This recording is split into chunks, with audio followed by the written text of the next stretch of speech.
Friday, Baylor College of Medicine and Friends of Baylor.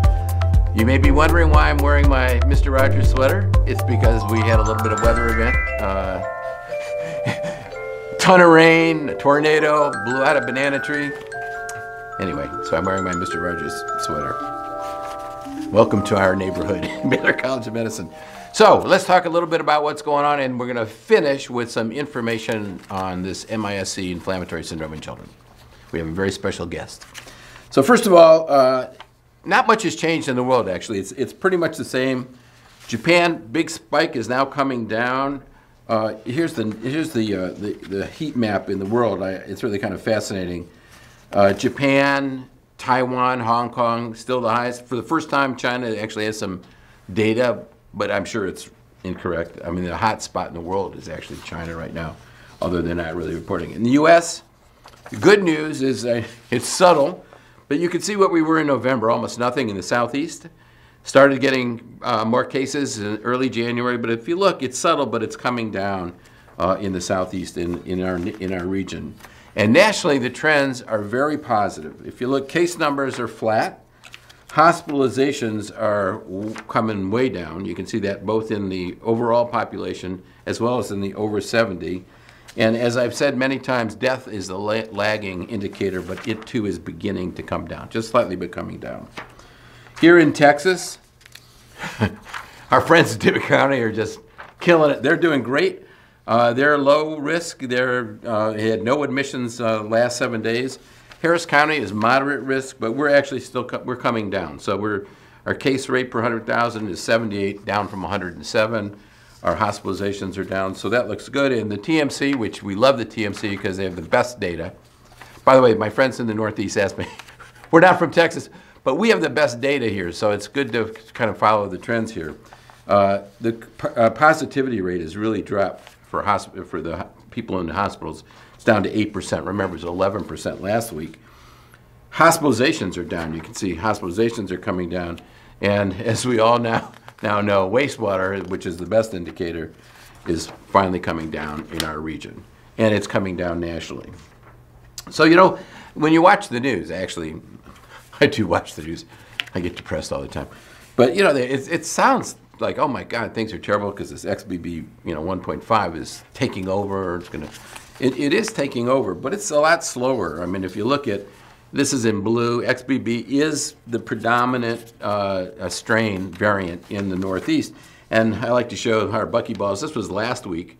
You can see the Northeast was predominantly XBB, whereas BQ, which is from the United Kingdom, it was the rest of the country.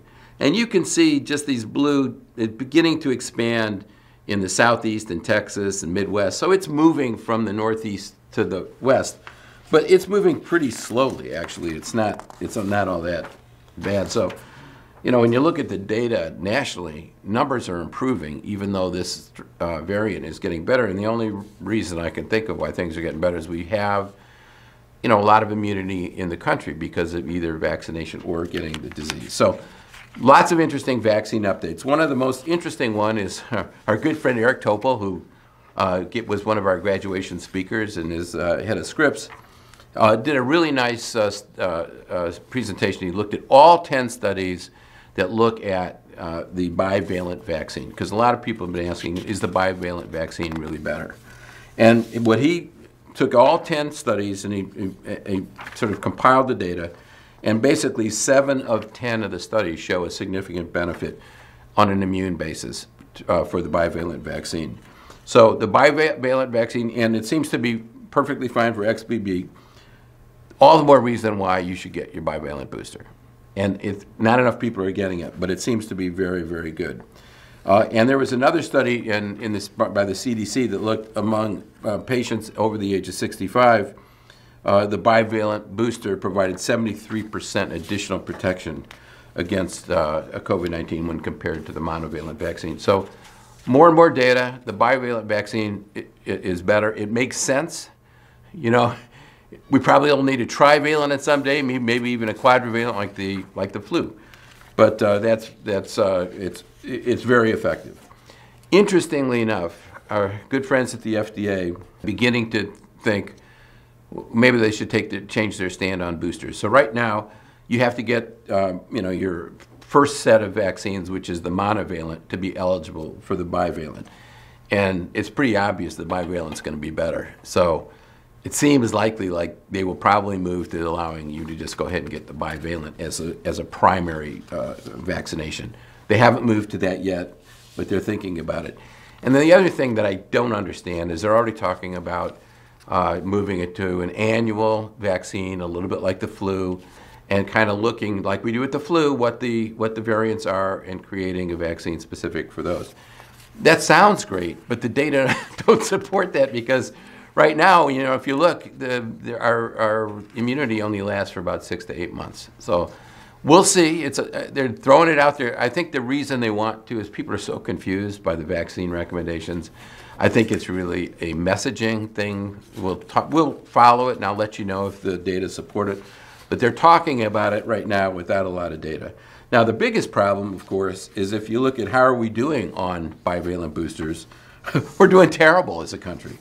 Only, if you look at the people who've gotten a bivalent booster, only 15% of the country has. It's the best in the people over 65, where it's 39.6%. But based on the data, everybody over the age of 65 should have a bivalent booster, so I'm not sure what's going on. And of course, when you look at the map for who's gotten the most vaccinations, the Southeast is the worst. But it's paradoxical, because the Southeast had the least amount of disease. But I think it's because so many people were infected in the first and second wave that there's a lot of immunity. Anyway, we're really lucky to have Dr. Shekerdemian here with us from the Department of Pediatrics. She's the chair, and she's an expert on this inflammatory syndrome. So let's go talk to her. Come on, kids, let's go into my neighborhood and talk to Dr. Shekerdemian. Hey, we're really lucky to have Dr. Shekerdemian here to talk about this inflammatory disease that's in children. The department, she's the chair of the department and an expert in neonatal medicine and particularly intensive care unit medicine. So she will be able to answer all the questions. I would make them up, but she actually understands it. So Dr. Shekerdemian, thank you for being here. Welcome to, I don't know what you call this, Lily's blog. First of all, I've gotten a lot of questions about this syndrome, and I don't really understand it very well. So can you just tell people what MISC is and how it affects kids? Yeah. Good morning, Dr. Klotman. It's lovely to be here, and great to meet Lily in the flesh as well. She's behaving. So MISC, Multisystem Inflammatory Syndrome of Children, is a consequence of COVID that seems only to affect adolescents and older children, and typically occurs about 3 to 6 weeks after a COVID infection. A lot of kids who get MISC are not even aware that they had COVID in the first place. So it comes as a sort of double whammy for the family as well. How common is it? We're not exactly sure how often it happens, because of course we're not all that clear how often children get COVID. It's a minority of patients, but it's can be a nasty disease, and it's became, very, very concerning back in May of the first year of the pandemic. One thing that's been very interesting is as the waves have gone on, the actual incidence of MISC seems to have died down, fingers crossed. Is that we're because not of seeing previous it exposure, vaccination? It could well be a combination of all of those, or perhaps the different strains have a different immunogenicity. So one of the questions I get is the relationship with the vaccine. And so I know you were involved with a study that was published in JAMA, specifically looking at, was there a problem with being vaccinated if they had the history? I'd also ask, is there any relationship with the vaccine and MISC, because people have asked me that. Of course. It's a good question, and I think the more evidence that comes out, the more reassured we're all getting as a pediatric community, and of course as parents and families as well. There were early concerns after the vaccination in children that particularly boys and particularly teenagers were having relatively early after vaccination episodes of myocarditis, cardiac inflammation. Right. And clearly there seemed to be an uptick that was thought to be related to vaccination. Quite a lot of data has come out in the literature since then, suggesting that it is both mild and perhaps less of a concern than it was early on. I've been lucky enough to be the site PI for a big multi-center study that is supported by the Pediatric Heart Network. And Baylor, Texas Children's is one of 9 of the core centers. And this study was particularly looking at MIS-C in children, looking at risk factors, looking at how the heart reacts, so how the heart behaves in this disease, because of course the big concern is coronary artery inflammation, and then how kids recover over time and how their heart recovers. It's a longitudinal study, and one of the great byproducts of this was the vaccination paper that was just released. And although I'm a PI on the study, it was one of our study coordinators, Faridis Serrano, who was a co-author on this. And this study, the music study, recruited 1,207 children from 22 centers in North America. The vaccine subgroup that we interrogated looked at about nearly 900 eligible patients, and of those we managed to get data on just under 400 by direct communication of our research coordinators by phoning families. And they specifically asked the question, first, has your child, who is in our registry, of course, with MIS-C, did they receive the vaccine? And then the second focused on any potential side effects. I think what's incredibly reassuring is these kids who perhaps had even more inflamed immune systems in response to the COVID vaccine had side effects that were just the same as the rest of the population. The commonest is a sore arm, a fever.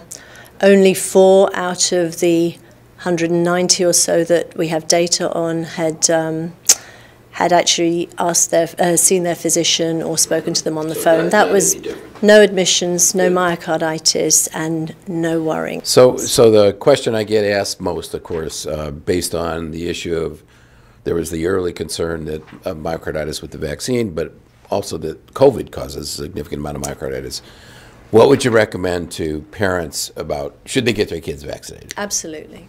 No doubt. And the more evidence we see, the more data we see, the more we can reassure. And politics aside, vaccine hesitancy with a new vaccine, when we're not entirely sure of the profile, to a point we understand it, but as the months and years go on, there is almost no reason, no excuse not to now. Well, you heard it here from the chair of the Department of Pediatrics, an expert in the field.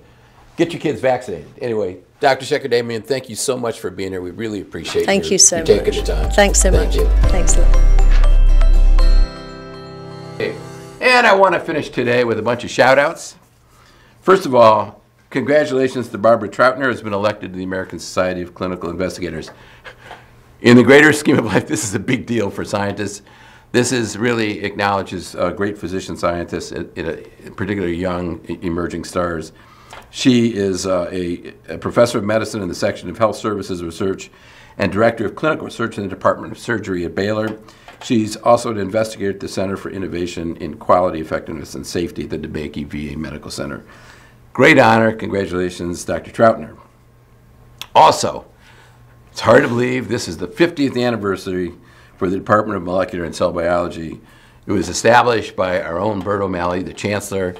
It's 50 years of being here doing that. And, he's won the National Medal of Science. He's a tremendous scientist, now chancellor. Congratulations to Dr. O'Malley and the department. And also Dr. Peggy Goodell, who is our current chair of this fantastic department, and all the faculty members who really contributed the science in the cell biology department. And of course, most importantly, final shout out is to my grandson, JP, who had his first birthday Tuesday, January 24th. Feel free to send gifts. Anyway, looking forward to Louie's coming to town this weekend. We're gonna have a great, exciting, I can't wait for a puppy in the house.